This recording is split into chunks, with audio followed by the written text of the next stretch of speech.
ప్రభునందు ప్రియులారా, ప్రభు అయిన యేసుక్రీస్తు నామమున మీ అందరికీ శుభవందనాలు తెలియజేస్తున్నాను. ఈ దినమందు దేవుని సన్నిధిలో చేరి దేవుని నామాన్ని స్తుతించి ఆరాధించడానికి మిమ్మల్ని ప్రేమపూర్వకంగా ఆహ్వానిస్తున్నాను. తలలు వంచినట్లయితే చిన్న ప్రార్థనతో నేటి ఆరాధన ప్రారంభించుకుందాం. మహాపరిశుద్ధుడా, ప్రేమగల మా తండ్రి, గొప్ప దేవ, సర్వోన్నతుడా, జీవాధిపతి, మీ ఘనమైన నామానికి స్తోత్రం చెల్లిస్తూ ఉన్నాం. ఈ దినమందు మీ సన్నిధిలో చేరి మీ నామాన్ని స్తుతించడానికి, ఆరాధించడానికి మీరు మాకు ఇచ్చిన కృపను బట్టి మీకు స్తోత్రం చెల్లిస్తూ ఉన్నాం. ప్రభా, ఈ విధంగా కూడి వచ్చిన బిడ్డలందరినీ మీరు జ్ఞాపకం చేసుకోనండి. ప్రతి ఒక్కరిని మీరు దీవించండి, ఆశీర్వదించండి. ప్రతి ఒక్కరితో మీరు మాట్లాడండి. మేము నిన్ను మహిమపరచనండుగా మా స్తుతులపై మీరే ఆశీనులు కమ్మని మేము వేడుకుంటూ ఉన్నాం. మీ సన్నిధానమును, మీ ఆత్మను మా అందరి మధ్యలోనికి పంపించి ప్రతి ఒక్కరిని దర్శించుమని, ప్రతి ఒక్కరిని దీవించుమని, ప్రతి ఒక్కరితో మాట్లాడి వారిని బలపరచుమని యేసు దివ్యనామమును అడిగి వేడుకొంచున్నాము తండ్రి, ఆమేన్. ప్రభునందు ప్రియులారా, ఈ సమయమందు ఒక పాట పాడుతూ దేవుని నామాన్ని స్తుతించి ఆరాధిద్దాం. దేవుని మాటలు ఆలకించడానికి మన ప్రాణాత్మ శరీరాలు సిద్ధపరచుకుందాం.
తల్ల వంచినట్లయితే చిన్న ప్రార్థనతో నేటి వాక్య ధ్యానంలోనికి ప్రవేశిద్దాం.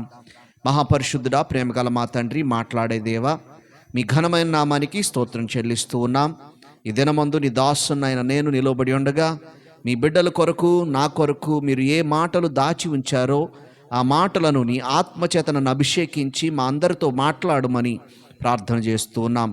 నీ వాక్యము మమ్మలను బ్రతికిస్తుంది, మా బాధలలో నెమ్మదినిస్తుందని నీ లేఖనాల్లో మేము చదువుతున్నాం. అవును ప్రభు, అటువంటి నీ మాట చేత మమ్మలను బలపరచుమని, మమ్మలను తృప్తిపరచుమని, మమ్మలను సరిచేయమని, నీకిష్టమైన పాత్రలుగా మమ్మలను మలుచుకోమని, మీ ఆత్మకార్యము ప్రతి హృదయంలో జరిగించుమని యేసు దివ్యనామమున అడిగి వేడుకొంచున్నాము తండ్రి, ఆమేన్. ప్రభునందు ప్రియులారా, మత్తయి సువార్త 15వ అధ్యాయము 21వ వచనం నుండి 28వ వచనం వరకు ఉన్నటువంటి దేవుని వాక్యాన్ని మనము ధ్యానం చేసుకుందాం. యేసు అక్కడ నుండి బయలుదేరి తూరు సీదోనుల ప్రాంతములకు వెళ్ళగా, ఇదిగో ఆ ప్రాంతముల నుండి కనాను స్త్రీ ఒకటి వచ్చి, ప్రభువా, దావీదు కుమారుడా, నన్ను కరుణింపుము, నా కుమార్తె దయ్యము పట్టి బహు బాధపడుచున్నదని కేకలు వేసెను. అందుకు ఆయన ఆమెతో ఒక్క మాట అయినను చెప్పలేదు. అప్పుడు ఆయన శిష్యులు వచ్చి, ఈమె మన వెంబడి వచ్చి కేకలు వేయుచున్నది కనుక ఈమెను పంపివేయమని ఆయనను వేడుకొనగా, ఆయన, ఇశ్రాయేలు ఇంటి వారై నశించిన గొర్రెల యొద్దకే గాని మరి ఎవరి వద్దకును నేను పంపబడలేదు అనెను. అయినను ఆమె వచ్చి ఆయనకు మ్రొక్కి, ప్రభువా, నాకు సహాయం చేయమని అడిగాను. అందుకు ఆయన పిల్లల రొట్టె తీసుకొని కుక్క పిల్లలకు వేయుట యుక్తము కాదని చెప్పగా, ఆమె, నిజమే ప్రభువా, కుక్క పిల్లలు కూడా తమ యజమానుల బల్ల మీద నుండి పడు ముక్కలు తినును కదా అని చెప్పాను. అందుకు యేసు, అమ్మా, నీ విశ్వాసము గొప్పది, నీవు కోరినట్టే నీకు అవునుగా కానీ ఆమెతో చెప్పెను. ఆ గడియలోనే ఆమె కుమార్తె స్వస్థత నొందెను. దేవునికి మహిమ కలుగును గాక. ప్రియులారా, యేసుక్రీస్తు వారు ఈ స్త్రీ గురించి చెప్పినటువంటి గొప్ప సాక్ష్యము, అమ్మ, నీ విశ్వాసము గొప్పది. ప్రియులారా, మన జీవితాల్లో యేసుక్రీస్తు వారి పట్ల మనము విశ్వాసం కలిగి ఉండవలసిన వారమై ఉన్నాం. కానీ అల్ప విశ్వాసము కలిగి ఉన్నామా, గొప్ప విశ్వాసము కలిగి ఉన్నామా అనేది ఈరోజు ప్రభు మనల్ని అడుగుతున్నటువంటి ప్రశ్న. ఈ సందర్భాన్ని మనము ధ్యానం చేసినట్లయితే, యేసుక్రీస్తు వారు గతించిన వారం మనం ధ్యానం చేసినట్లుగా ఆయన గలిలయ ప్రాంతంలో పరిచర్య చేస్తున్నారు. యెరూషలేము నుండి శాస్త్రులు, పరిసయ్యులు వచ్చి ఆయనను ప్రశ్నించారు. పెద్దల పారంపర్య ఆచారములను మీ శిష్యులు ఎందుకు పాటించడం లేదు, దానికి ఎందుకు విధేయత చూపించట్లేదు అని ప్రభువుని వారు అడగడం, ఆయన దానికి సమాధానంగా, మీరు మీ పెద్దల పారంపర్య ఆచారాలను పాటించే పనిలో పడి దేవుని వాక్యాన్ని ఉల్లంఘిస్తున్నారు, ధిక్కరిస్తున్నారు, అవిధేయత చూపిస్తున్నారు అని వారికి బుద్ధి చెప్పి పంపినట్లుగా మనం చూస్తాం. అదే గలిలయ ప్రాంతము నుండి యేసుక్రీస్తు వారు ఈ 21వ వచనానికి వచ్చినప్పుడు బయలుదేరి తూరు సీదోనుల ప్రాంతములకు వెళ్ళినట్లుగా మనం చూస్తాం. ఈ తూరు సీదోను ప్రాంతాలు సిరియా ప్రాంతంలో ఉన్నాయి. ఆ ప్రాంతానికి కూడా యేసుక్రీస్తు వారు వెళ్ళారు. అంటే దక్షిణాన యోదయ, మధ్యలో సమరయ, ఆ తర్వాత గలిలయ ప్రాంతముగా రోమా వారు పరిపాలిస్తున్నటువంటి ఆ దినాల్లో విభజింపబడి ఈ యొక్క ఇశ్రాయేలు దేశము, ఆ పైన సిరియా దేశము, అంటే ఇశ్రాయేలు దేశానికి సిరియా దేశానికి బార్డర్ సిటీస్ అని మనం చెప్పుకోవచ్చు. అన్యులు అక్కడ నివసిస్తూ ఉంటారు. అక్కడ ఇశ్రాయేలీలు తక్కువ, అన్యులు ఎక్కువగా నివసిస్తూ ఉండేవారు.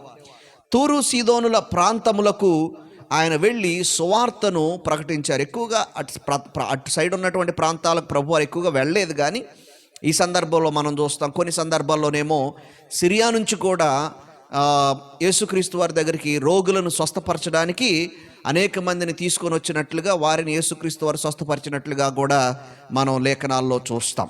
అయితే ఆయన తూరు సీదోను ప్రాంతానికి వెళ్ళి అక్కడ సువార్తను ప్రకటిస్తూ ఉన్నారు. ఇంకొక మాట, యేసుక్రీస్తు వారు తూరు సీదోనుల ప్రాంతము గురించి చెప్పబడుతున్నటువంటి మాట, కొరాజీనా ఆ ప్రాంతాల గురించి చెప్తూ, నీ మధ్యలో చేసినటువంటి బెత్సైదా, కొరాజీనా మీ మధ్యలో చేసిన అద్భుతాలు తూరు సీదోను ప్రాంతాల్లో చేస్తుంటే వారు ఎప్పుడో మారు మనసు పొందేవాళ్ళని తూరు సీదోను ప్రాంతాల గురించి ప్రభువారు చెప్తారు. ఈ సందర్భంలో కూడా తూరు సీదోను ప్రాంతములకు ఆయన వెళ్ళినప్పుడు ఆ ప్రాంతాల నుండి కనాను స్త్రీ ఒకటి వచ్చింది. ఆమె ఇశ్రాయేలీయురాలు కాదు, కనాను ప్రాంతము, కనాను జాతికి చెందినటువంటి స్త్రీ. కనుక ప్రియులారా, అంటే అప్పటి నుండి కూడా కనానీయులను పూర్తిగా ఇశ్రాయేల్ ప్రజలు నిర్మూలించలేదు. వారు సర్వైవ్ అయ్యారు, సంవత్సరాల తరబడి సర్వైవ్ అయ్యారు. ఇప్పుడు కూడా మనం ఈ కనాను స్త్రీని మనం చూస్తాం, అన్యురాలైన స్త్రీ. ఆమె వచ్చి యేసుక్రీస్తు వారిని పిలుస్తూ ఉంది, ప్రభువా అని పిలుస్తూ ఉంది. యేసుక్రీస్తు వారి యొక్క దైవత్వమును ఆ స్త్రీ గుర్తిస్తున్నట్లుగా మనం చూస్తూ ఉన్నాం. ప్రభువా అని పిలిచింది, దావీదు కుమారుడా అని పిలిచింది. రెండు పిలుపులు ఆమె మాటలో మనకు కనబడతా ఉన్నాయి.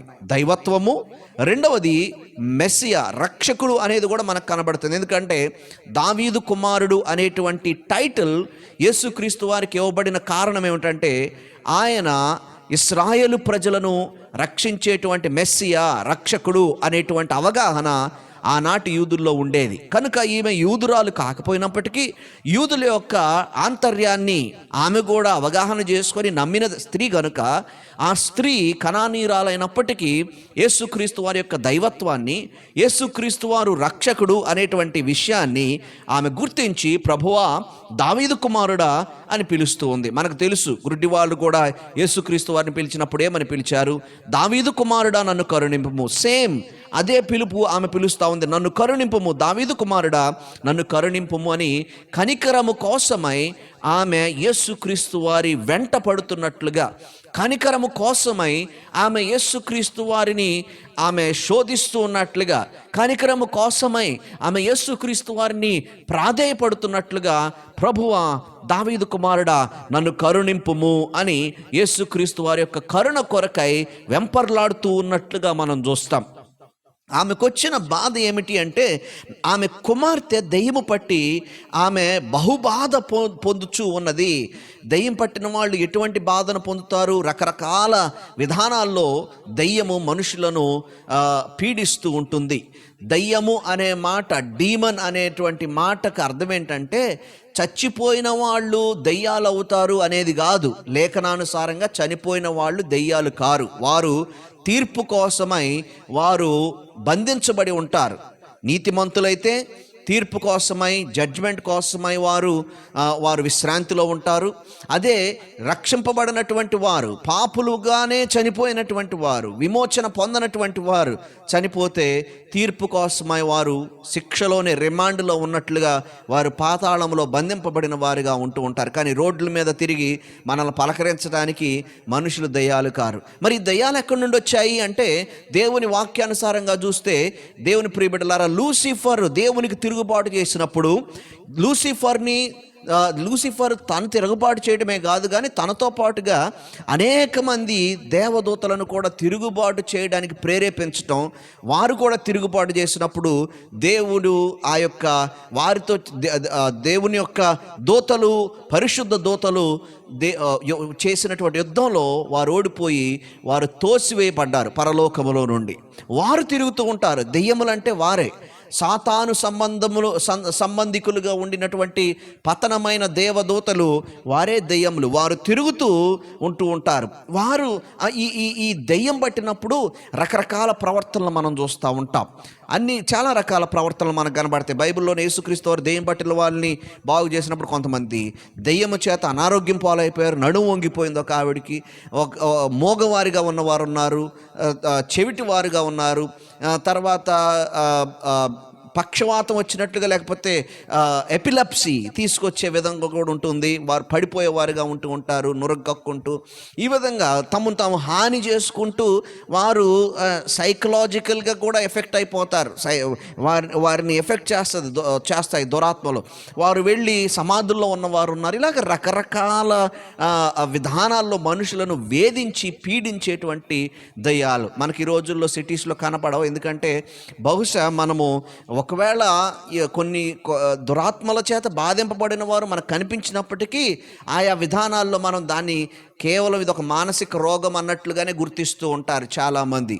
కొన్ని సందర్భాల్లో కేవలం మానసిక రోగం అయి ఉండకపోవచ్చు, కేవలం బ్రెయిన్లో ఉన్నటువంటి సమస్యలు అయి ఉండకపోవచ్చు. మనం అది గ్రహించుకోలేదు. ఆధ్యాత్మికమైందా భౌతికమైందా అనేది మనం గ్రహించుకుంటే, ఆధ్యాత్మికమైన సమస్య అయినప్పుడు దేవుని సన్నిధిలో మనము ఆ దెయ్యమును వెళ్ళగొట్టడానికి అవకాశం ఉంటూ ఉంది.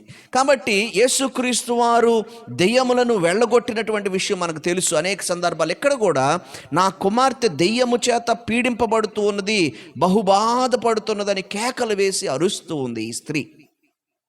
అయితే 23వ వచనంలో మనం చూస్తాం, మత్తయి సువార్త 15వ అధ్యాయం 23వ వచనములో, అందుకు ఆయన ఆమెతో ఒక్క మాట అయినను చెప్పలేదు. దేవుని యొక్క ఆత్మ ఈ మాట రాయించాడు. ప్రియులారా, ఆమె ఎంతగానో గోజాడుతూ ఉంటే, ఎంతగానో వెంపర్లాడుతూ ఉంటే, వెంటపడుతూ ఉంటే, ఆమె ఎన్ని కేకలు పెట్టినా సరే యేసుక్రీస్తు వారు ఒక్క మాట అయినను చెప్పలేదు అన్న విషయాన్ని మనం చూస్తాం. ఎందుకు యేసుక్రీస్తు వారు జవాబు ఇవ్వలేదు, ఎందుకు మౌనంగా ఉండిపోయారు అంటే, దేవుడు కొన్ని సందర్భాల్లో మన విశ్వాసాన్ని పరీక్షిస్తాడు. దేవుని మౌనం ఆయన వినలేదు అని కాదు దాని అర్థం. దేవుడు మనకు జవాబు ఇవ్వలేదంటే ఆయన మన ప్రార్థన ఆలకించలేదు, ఆయన దగ్గరికి మన ప్రార్థన చేరలేదు అని అర్థం కాదు. దేవుడు మనకు జవాబు ఇవ్వలేదంటే దేవుడు మన విశ్వాసాన్ని పరీక్షిస్తూ ఉన్నాడు. మన విశ్వాసము అల్పమైనదా, మన విశ్వాసము సాధారణమైనదా, మన విశ్వాసము అధికమైనదా, గొప్పదా అన్నదాన్ని దేవుడు చూస్తూ ఉంటాడు. దేవుని మౌనం మన విశ్వాస పరీక్ష అన్న సంగతి మనము జ్ఞాపకం చేసుకోవాలి.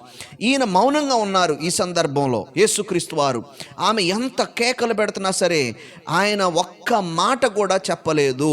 చివరికి ఆమె కేకలు ఒక పక్కన పెడుతుంది. యేసు ప్రభు వారు చూస్తేనేమో సమాధానం చెప్పడం లేదు.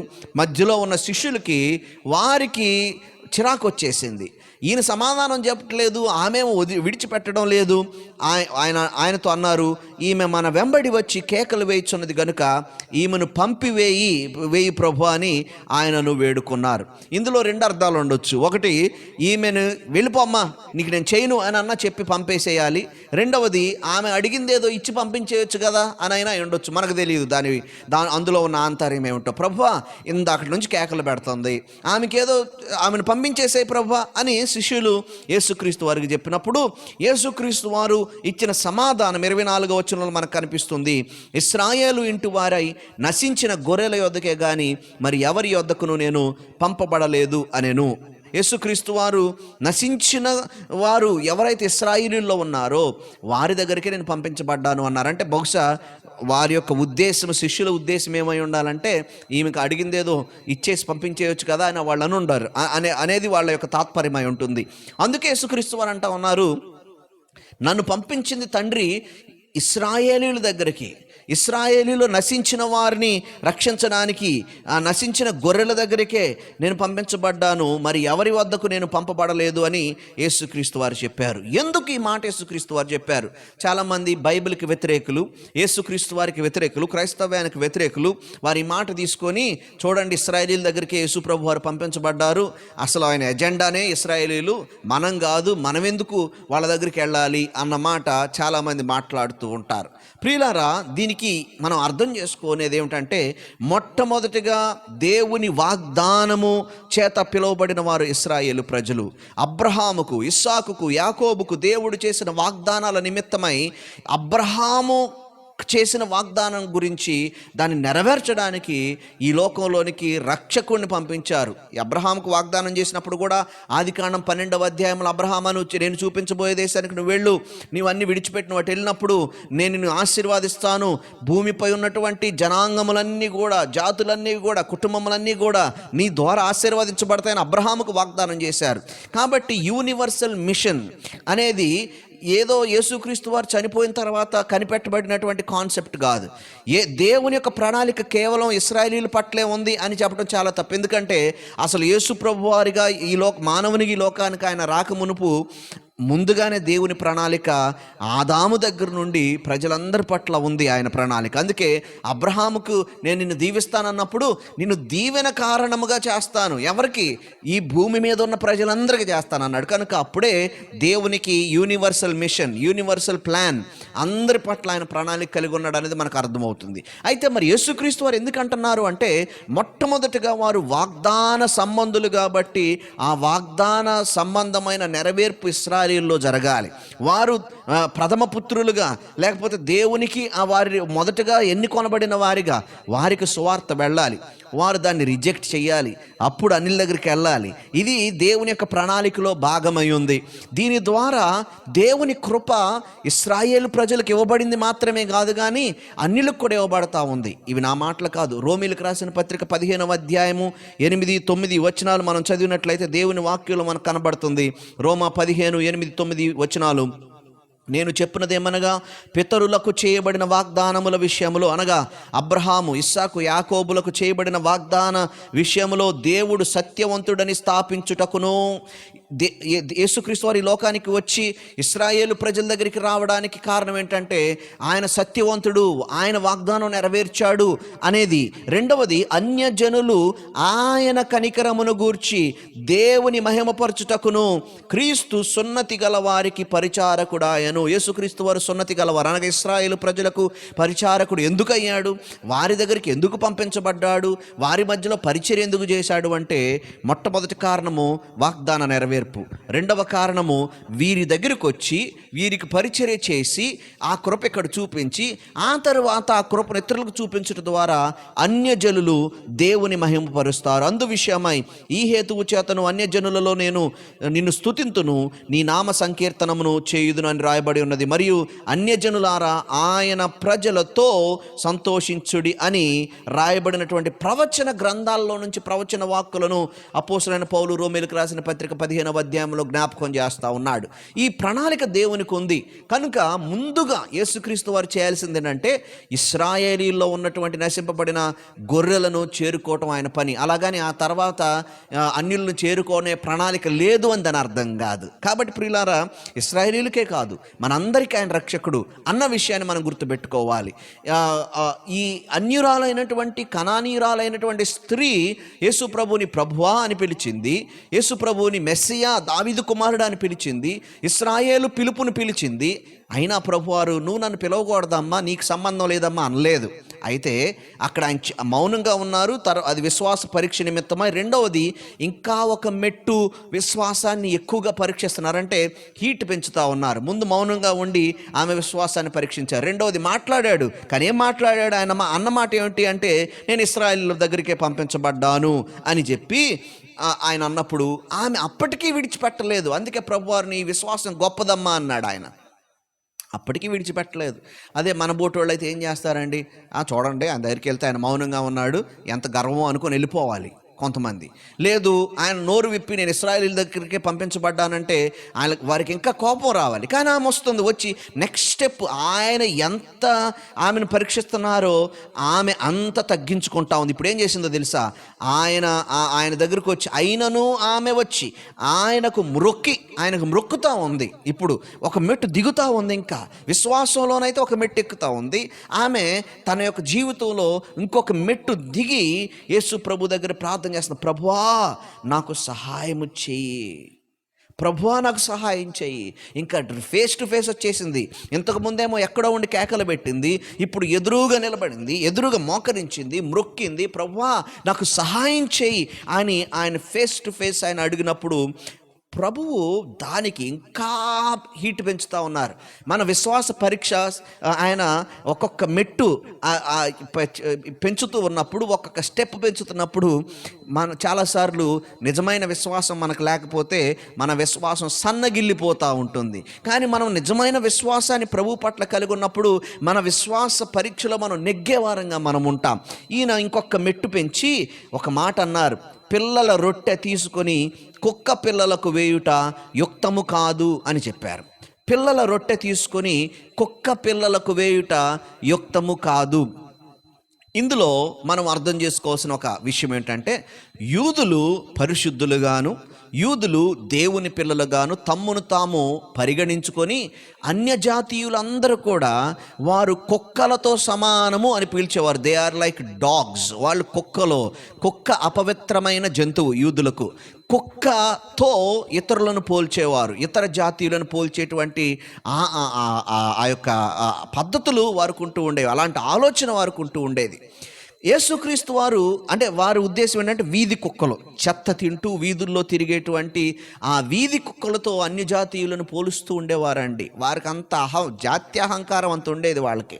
దేవుడేదో దయదలిచి మమ్మల్ని ఎంచుకున్నారన్న విషయం మర్చిపోయి వారు దేవుడినే మర్చిపోయి తమను తాము తగ్గించుకోకుండా హెచ్చించుకుంటా ఉన్నారు. అందుకే అన్య జాతీయుల్ని వీధి కుక్కలతో, డర్టీ డాగ్స్తో పోల్చుకునేవారు. యేసుక్రీస్తు వారు ఆ పదం వాడలేదు. ఆయన గ్రీక్ భాషలో ఆయన మాట్లాడిన మాట గ్రీక్ భాషలో లిఖించబడినప్పుడు మత్తయి సువార్తలో మత్తయి భక్తుడు రాస్తూ ఉన్నప్పుడు గ్రీక్ భాషలో వాడిన పదము తెలుగులో చక్కగా తర్జుమా చేశారు. వీధి కుక్క అని ఆమెను పిలవలేదు, ఆమెను అసలు కుక్క అని కూడా పిలవలేదు. ఒక ఎగ్జాంపుల్ ఇచ్చారు, అది మొట్టమొదట మనం గుర్తుపెట్టుకోవాలి.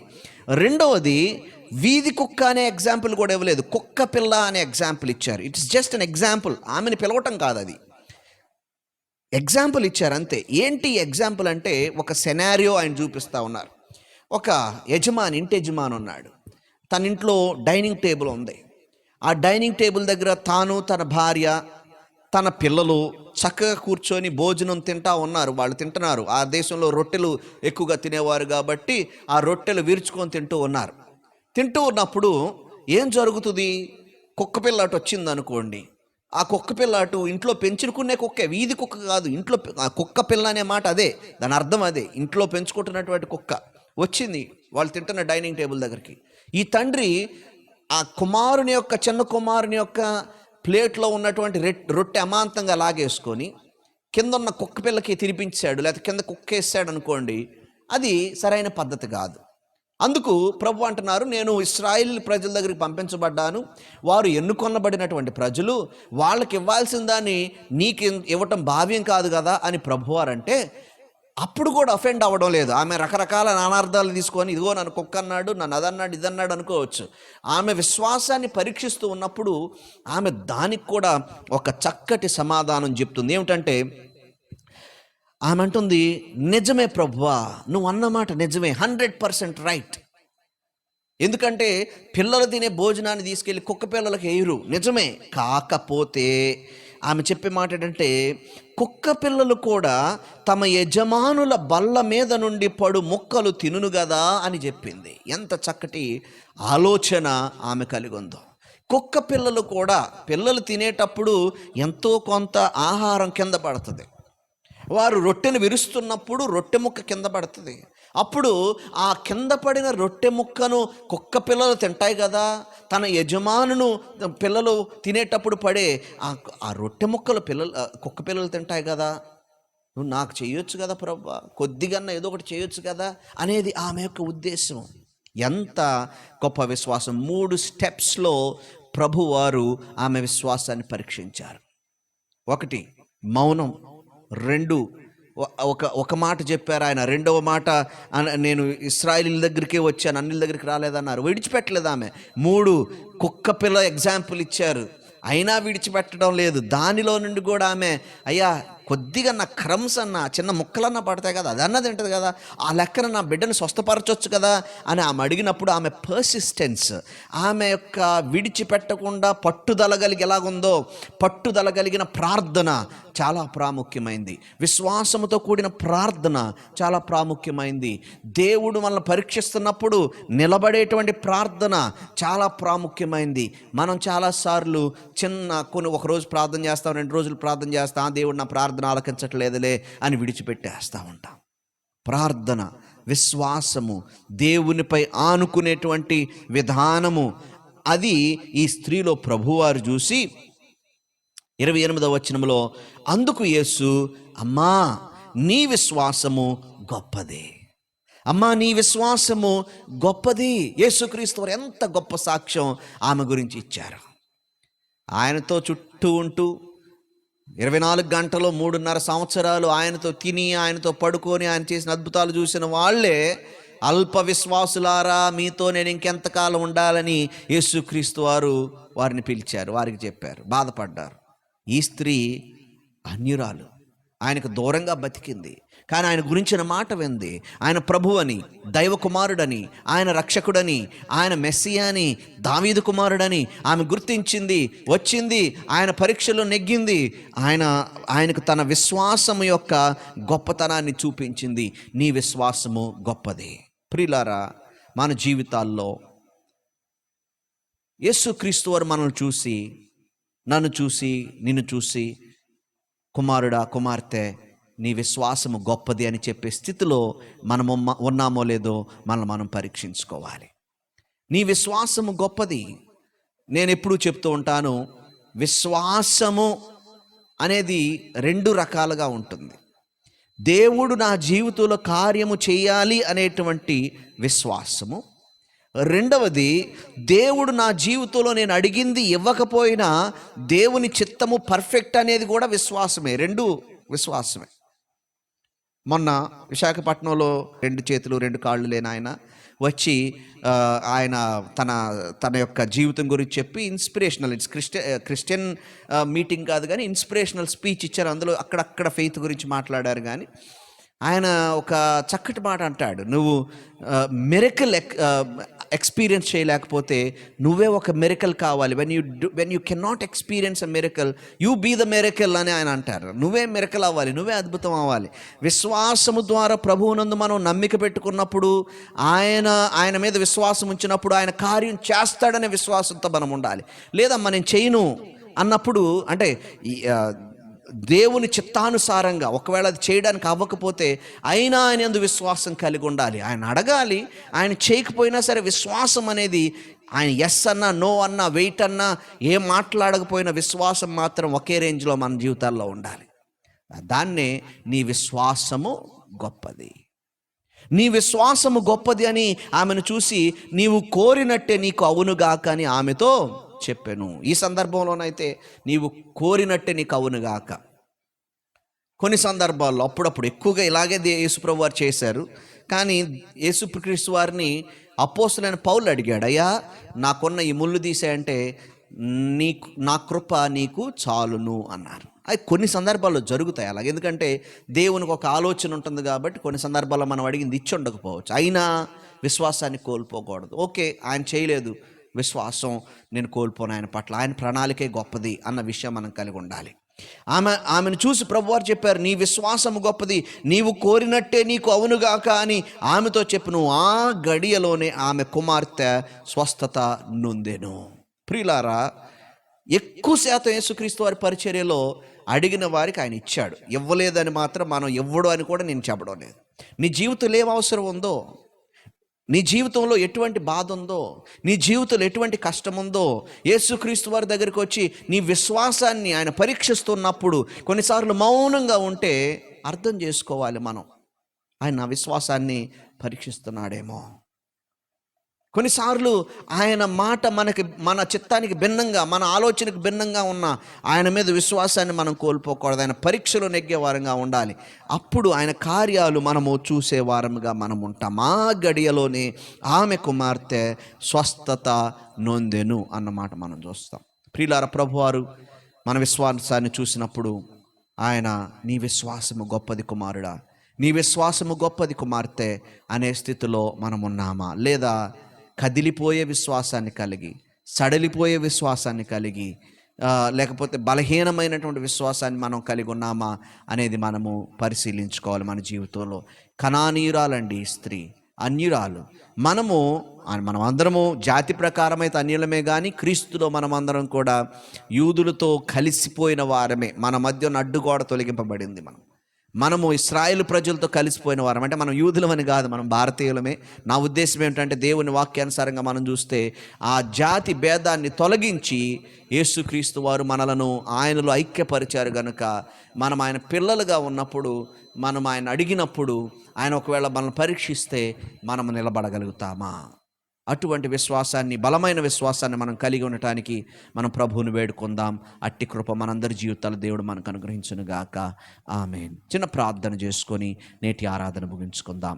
మహాపరిశుద్ధుడా, ప్రేమ గల మా తండ్రి, గొప్ప దేవ, సర్వోన్నతుడా, జీవాధిపతి, మీ ఘనమైన నామానికి స్తోత్రం చెల్లిస్తున్నాం. మీ ప్రియ బిడ్డలు మీ సన్నిధిలో చేరే విధంగా మీ మాటలు ఆలకించడానికి, మిమ్మల్ని ఆరాధించడానికి మీరు ఇచ్చిన కృపను బట్టి మీకు స్తోత్రం చెల్లిస్తున్నాం. ప్రభా, కనానీయురాలైనటువంటి ఈ స్త్రీ తన కుమార్తె విషయంలో నిన్ను వేడుకున్నప్పుడు నీ యందు విశ్వాసం ఉంచింది, గొప్ప విశ్వాసాన్ని కలిగి ఉంది. మా అందరి జీవితాల్లో కూడా అటువంటి గొప్ప విశ్వాసాన్ని మీరు అనుగ్రహించమని అడుగుతున్నాము. మేము విశ్వాసము కలిగి మీ యొద్ద నుండి కార్యములు పొందుకునే వారంగా ఉండడానికి సహాయం చేయండి. ఒకవేళ మీ చిత్తము వేరైతే దాని విషయంలో కూడా నా ప్రభు చిత్తమే గొప్పదనే విశ్వాసం మేము కలిగి ఉండడానికి సహాయం చేయండి. ఈరోజు ఆరాధనలో పాల్గొన్న బిడ్డలందరినీ మీరు దీవించుమని, ఆశీర్వదించుమని, వారి ప్రతి అవసరత తీర్చుమని యేసు దివ్య నామమున అడిగి వేడుకొంచున్నాము తండ్రి. ఆమెన్. మన తండ్రి అయిన దేవుని ప్రేమయు, కుమారుడైన క్రీస్తు వారి కృపయు, పరిశుద్ధాత్మని సహవాసము సదాకాలం మనందరికి తోడే కాపాడునుగాక. ఆమెన్.